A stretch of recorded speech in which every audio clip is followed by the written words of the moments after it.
My stepmother told everyone I was possessive because my mother left me. She said it while trying to make me sign away Dad's lake house.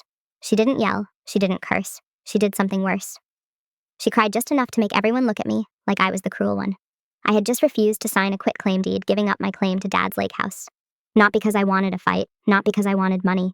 Because Dad had told me before he died, if anyone asks you to sign anything after I'm gone, you call Nora Beck first. So when Linda slid that paper to me beside my untouched lunch plate, I said no. That was when her performance began. She put one hand over her heart and said, "Daniel warned me you might make this difficult." I looked at her and said, "Dad said that?"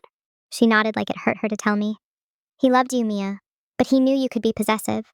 Then she paused, and I swear she waited until the whole table was silent. "Especially about things that reminded you of your mother leaving." I felt the air leave my body. My mother had walked out when I was 8. Dad was the parent who stayed. The lake house was where he took me when I was a sad, angry kid who didn't understand why her mom didn't want her. It was where he taught me how to fish, where we painted the porch, where he made pancakes for dinner because he didn't know how to cook anything else. And Linda used that wound like a weapon in front of everyone. I wanted to defend myself. I wanted to say, I was there. I wanted to tell them I was the one who drove Dad to chemo when Linda said she was too overwhelmed.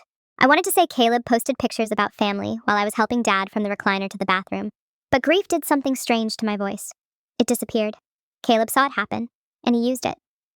He leaned back in his chair and said, "You only show up when there's something to take." I whispered, "That is not true." He smiled. "Then prove it. Sign the deed." Linda placed the pen beside the paper again. "Please, Mia," she said softly.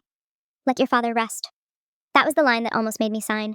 Because when everyone in the room is staring at you like you are selfish, greedy, and difficult, part of you starts wondering if maybe silence would be easier. Maybe walking away would hurt less. Maybe keeping the peace one more time would be simpler than becoming the villain in their story. Then I looked at the deed. And I remembered Dad sitting on the dock, weak from treatment, telling me not to sign anything without calling Nora Beck. So I stood up. Linda whispered, "Please don't make a scene." That was when my voice came back. I said, "You brought legal papers to my father's memorial lunch." Caleb muttered, "Here we go." I looked at him and said, "No, I'm leaving." Then I walked out. My hands were shaking so badly I could barely unlock my car. But the next morning when I met Dad's attorney, I learned why Linda had been so desperate. Dad hadn't just left a will.